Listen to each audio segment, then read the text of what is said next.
De quoi je me mêle sur rmc.fr et 01net TV. François Sorel.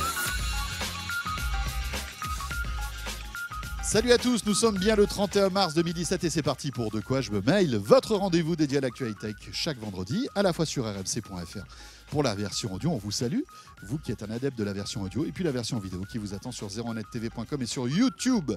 Au menu de ce De quoi je me mail, tout à l'heure, à l'occasion de la sortie du Galaxy S8, le choc des titans. iPhone 7, Galaxy S8, on verra qui tire son épingle du jeu. Ça sera avec Raphaël Grabli. Victor Jakimovic nous rejoindra tout à l'heure. On a testé avec Victor un petit scanner de poche très rigolo. Ce sera en toute fin de ce De quoi je me mail. N'hésitez pas à nous retrouver sur la page Facebook de quoi je me mail et cliquez sur j'aime. Soyez les bienvenus. De quoi je me mêle sur rmc.fr et 01net TV. Et on débute bien entendu par le club de la presse IT, Jean-Sébastien Zanqui est avec nous. Salut Jean-Sébastien. Bonjour François, bonjour à tous. Journaliste à 01net.com. Et puis à ma droite, c'est Jean-Marie Portal. Salut Jean-Marie. Bonjour François. Avec au menu de ce 01net Mag tout à l'heure, quelques astuces pour transférer vos fichiers très rapidement. Il y a mieux que WeTransfer. Beaucoup mieux. Eh bien, ça sera dans quelques minutes. Mais pour débuter avec Jean-Sébastien, l'actu vue par 01net.com et cette rumeur concernant une nouvelle Apple Watch qui pourra arriver bientôt. Et oui, ça y est, les rumeurs pour la Apple Watch 3 débutent. Donc, en fait, c'est même une rumeur qui était déjà un petit peu sortie pour le modèle 2. On en avait parlé à l'époque. Cette fois-ci, c'est un analyste qui a fait son petit tour des fournisseurs en Asie et qui a remarqué que certains d'entre eux travaillaient et parlaient d'une possible intégration d'une carte SIM dans l'Apple Watch pour avoir une connexion donc 4G pour pouvoir utiliser son Apple Watch sans smartphone. Là, ça changerait tout. Ça changerait vraiment beaucoup de choses parce qu'effectivement, ça deviendrait un appareil qui serait complètement autonome. Ouais. On pourrait partir faire son footing sans avoir à avoir de smartphone dans la poche, écouter sa musique directement depuis l'Apple Watch. Avec un petit, je sais pas moi, avec des AirPods ou un petit casque, on pourrait passer des coups de fil, etc. Exactement. Ça changerait beaucoup de choses.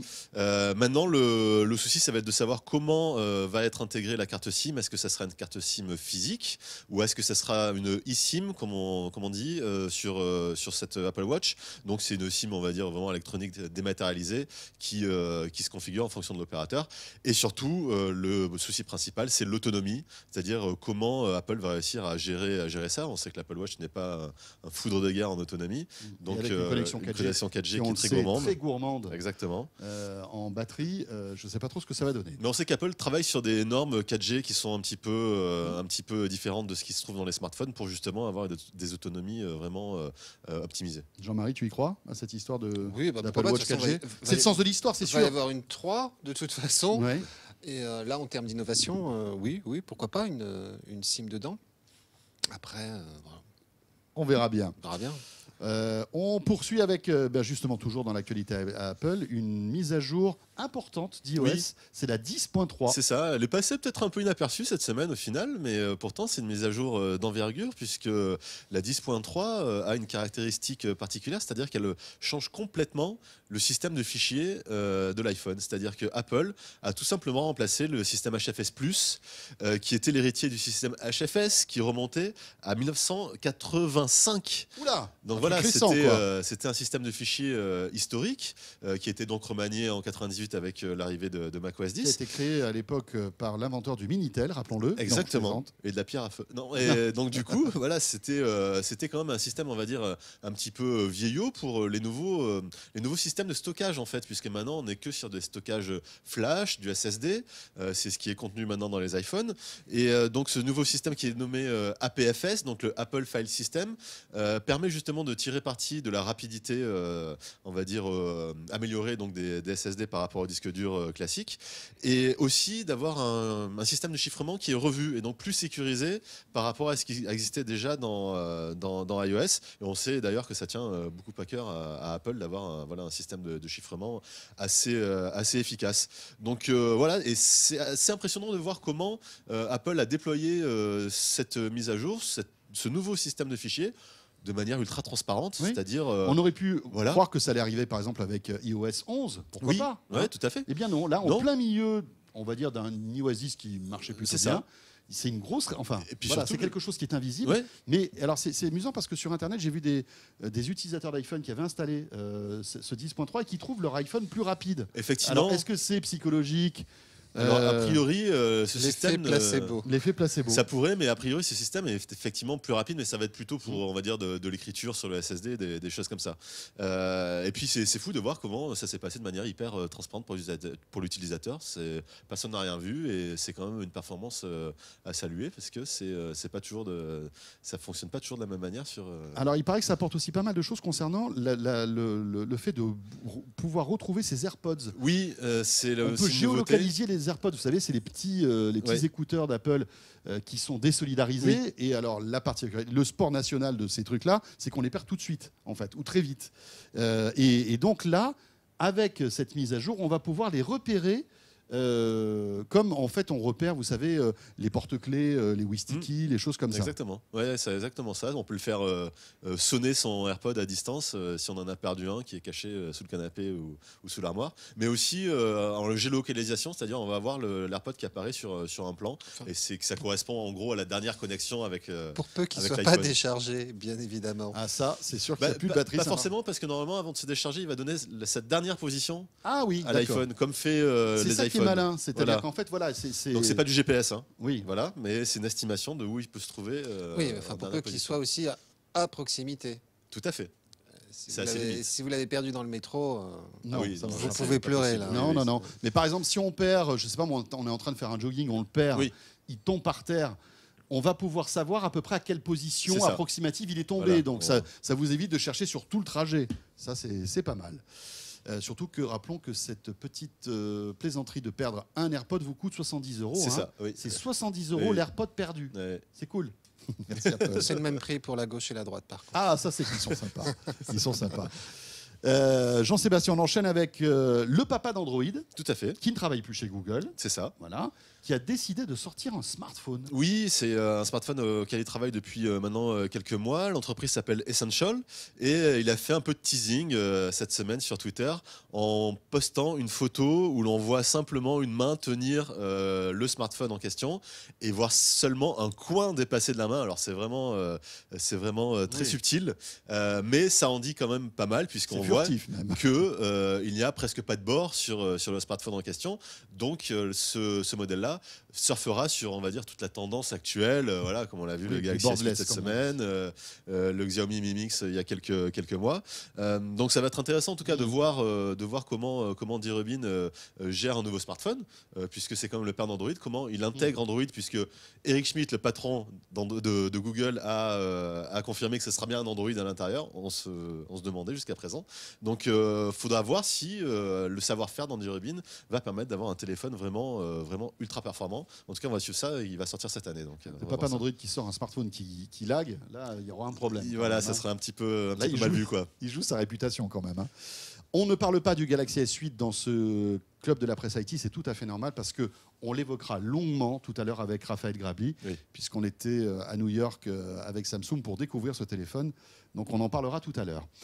On reste dans l'actualité des smartphones avec HTC. Oui, HTC qui va a priori sortir cette année un modèle qui s'appelle le U, donc le U tout court, qui était en gros jusqu'à présent le nom de code c'était le Ocean. Et en fait, ce smartphone aurait des bords tactiles, c'est-à-dire que les tranches de l'appareil seraient tactiles, pas seulement l'écran.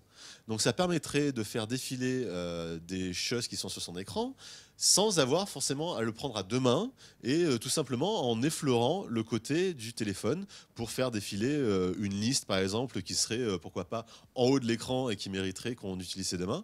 Là, on pourrait le faire depuis n'importe quel endroit de l'écran. Ça rajouterait aussi des fonctionnalités en photo pour choisir pourquoi pas l'exposition de son cliché. Voilà, plein de choses comme ça qui seraient liées à l'interface Sense, donc la surcouche de HTC. Et c'est assez étonnant parce que c'est quelque chose qui s'est vraiment jamais vu jusqu'à présent. Moi, je demande à voir parce Oui. que là, on va se retrouver avec un téléphone qu'on va tenir forcément avec Voilà. les tranches. Qu'est-ce qui va se passer quand on va le tenir? C'est ça. Est-ce que ça va pas se déclencher de manière intempestive? Ça va être. Je pense qu'ils ont dû trouver une parade. J'imagine, une astuce, j'imagine. Mais en tout Je cas, demande à voir. c'est étonnant de voir le système et c'est marrant de voir voilà, un petit peu d'innovation du côté de HTC qui, ces derniers temps, n'était pas non plus au mieux de sa forme. Donc, On va- on sait que ça on va mal, voir ce que hein, ça va pour donner. HTC.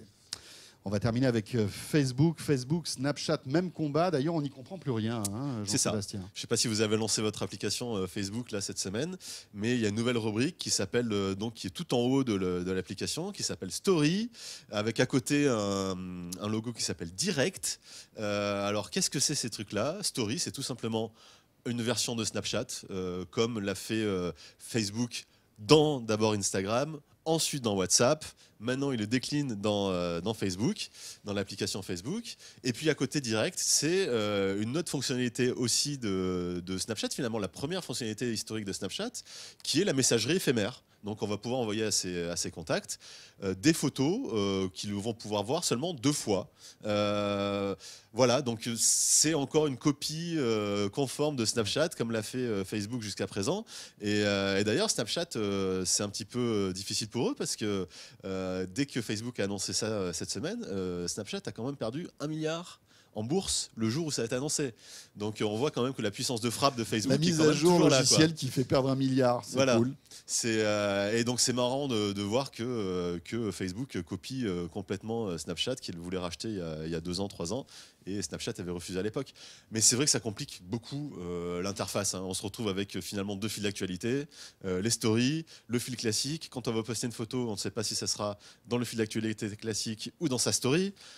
Franchement, c'est pas simple. On Oui, et attend puis, de voir. C'est bizarre parce qu'en plus, les utilisateurs de Facebook ne sont pas les mêmes que ceux de Snapchat. C'est ça. Snapchat, c'est vraiment les jeunes, les ados, Tout à fait. alors qui eux-mêmes ne sont plus sur Facebook. Oui, Ou alors très peu parce qu'ils n'ont pas envie de retrouver les parents, etc. exactement.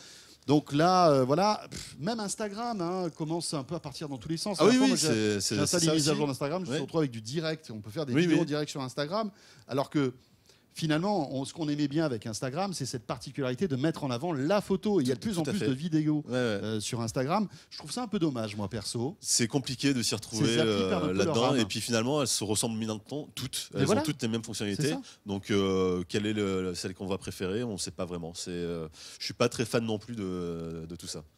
À suivre donc. Merci beaucoup Jean-Sébastien Merci Zanqui, beaucoup. la rédaction de zeronet.com. Et pour avoir plus d'infos sur tous ces actus, évidemment, une seule adresse, www.zeronet.com. Jean-Marie, Zeronet Mag, François, actuellement dans les kiosques. oui. Et on va maintenant s'intéresser à ces logiciels qui sont hyper pratiques quand on a goûté à ça. C'est difficile de tirer un trait dessus. Le fait de pouvoir transférer des gros fichiers comme ça en quelques minutes. Et oui, parce que ça arrive à tout le monde, des photos, un paquet de photos, des vidéos. Par mail, c'est pas simple.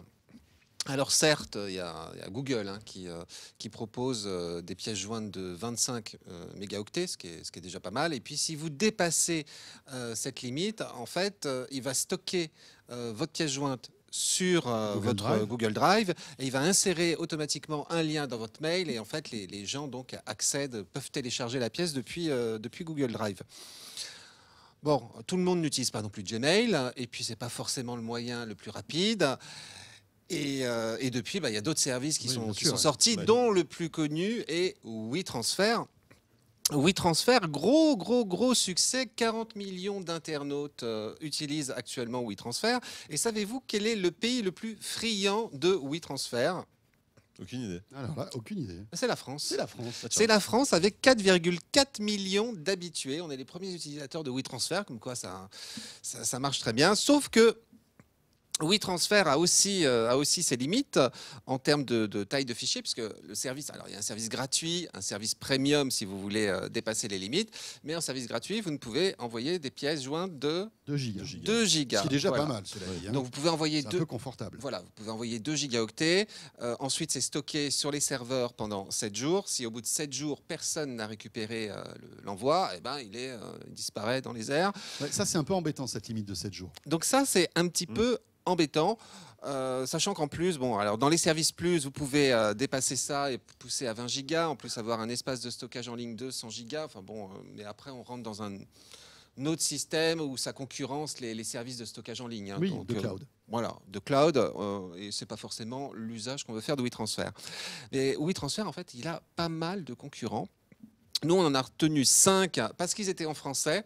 Alors, attention, et on a d'autres en anglais qui sont parfois peut-être très compétitifs par rapport à cela, mais on les a éliminés d'office parce que on s'est dit que speak French. Alors on y va. Et donc Jean-Marie. le premier, celui qui a retenu tout particulièrement notre attention parce qu'on est un peu geek à 01net Max, c'est comme à 01net, Eh oui. c'est FileMail. Alors FileMail, déjà, ce qu'il faut savoir, c'est qu'il est quand même autrement plus généreux que WeTransfer parce que vous pouvez envoyer jusqu'à 30 gigas d'un coup.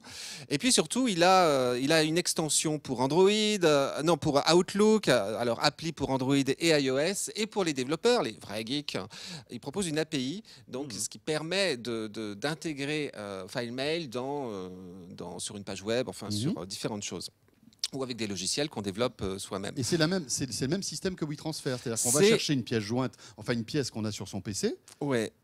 et après on upload. Et après, on upload. D'accord. Bon, c'est conservé 7 jours. C'est rapide. Jusqu'à 30 gigas. Alors, la rapidité.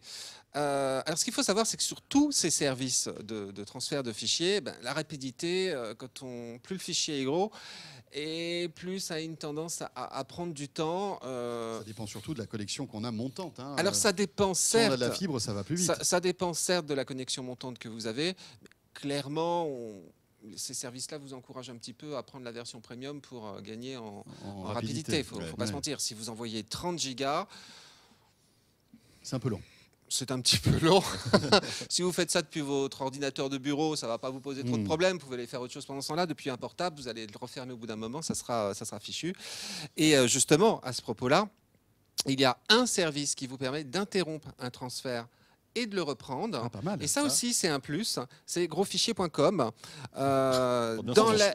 Au moins comme ça. Ah oui. eux, Ah, moi, c'est c'est ce qu'ils clair. font, hein. C'est clair. Alors, eux, par contre, les pièces jointes, enfin, les envois, c'est 4 gigas maximum. C'est quand même le double. C'est confortable, ouais. C'est quand même le double de WeTransfer. Et c'est aussi le double en termes de rétention d'informations, puisque vos fichiers sont stockés, conservés pendant 2 semaines au lieu d'une. D'accord. Donc ça laisse un petit peu plus de temps. Autre service intéressant, c'est Sendbox, hein, parce que vous envoyez un fichier, vous avez mal tapé l'adresse. En plus, vous savez, l'adresse du destinataire avec l'auto-remplissage, vous commencez à taper un nom. Vous vouliez envoyer ça à François Sorel, vous envoyez ça à Julien Sorel. Oui. Mais le pauvre Julien... Qui est en plein rouge et noir. Donc qui est il en fatigué. plein rouge et noir. Donc là, avec Sendbox, vous allez pouvoir rattraper, changer en fait a posteriori l'adresse du destinataire, sachant que là aussi, c'est mieux que 2 gigas. Vous pouvez envoyer 3 gigas. Vous pouvez annuler le transfert aussi. Tant que ça, parce que finalement... Ah oui, d'accord. Mais oui, parce que tout l'intérêt, quand vous transférez, même avec WeTransfer, votre interlocuteur, le destinataire, il ne va pas télécharger tout de suite le fichier. On sait très bien que ça va rester sur les serveurs un certain temps. Exactement. Sauf qu'avec WeTransfer, c'est trop tard. Vous avez envoyé, à moins de passer un coup de fil à la hotline faussement française de WeTransfer, vous n'allez pas pouvoir rattraper le coup. Donc c'est parti. Et puis en plus, vous pouvez décompter le temps jusqu'à ce que votre envoi Oui. arrive au Et destinataire. que le drame arrive. Et que le drame, et là, c'est le drame. Mon Dieu. Autre service qu'on a particulièrement apprécié, c'est Transferno. Alors parce que lui, c'est comme la pile Duracell, il dure vraiment plus longtemps. Là, il garde les fichiers 3 semaines. Donc c'est 3 fois plus que WeTransfer. Dans la limite de 4 gigas, c'est le double de WeTransfer. Et puis le petit dernier, c'est Smash, de l'illimité, du vrai. Alors lui, il ne vous limite pas Ça, c'est dans l'envoi de la incroyable, taille c'est de fou, fichier. Alors par contre, il ne les conserve que 7 On peut jours. envoyer un fichier d'un téra. Vous pouvez Si on- envoyer. Alors le petit problème, c'est que vous envoyez un fichier d'un téra. Déjà, il faut un an. pour Déjà, uploader le il fichier. faut, voilà, c'est ça, il faut 1 an pour l'envoyer, sachant qu'il ne le conserve que 7 Et au milieu, jours. vous avez une connexion qui se coupe. Ah oui. Voilà. Comment ça, du coup Vous étiez à Non, 999 gigas. Il faut tout Il recommencer. faut tout recommencer. Quand même une fois que vous l'avez envoyé, sachant qu'il ne le conserve que 7 jours, Oh mon Dieu. le temps que votre destinataire rapatrie le votre téraoctet. Ah ben on est désolé, les 7 jours sont dépassés. Eh oui. Bonne journée. Bonne journée. Donc voilà, 5 services intéressants. Alors, je vous disais, il y en a d'autres en anglais qui sont plus rapides, qu'on n'a pas cités parce qu'ils n'étaient pas en français. Il faut chercher un petit peu sur le web. Oui, il faut chercher un petit peu sur le web, et on trouve. Mais déjà là, pour avoir vraiment ce qui se fait de mieux en version française, c'est dans 01net Mag de cette Et semaine. c'est mieux que WeTransfer.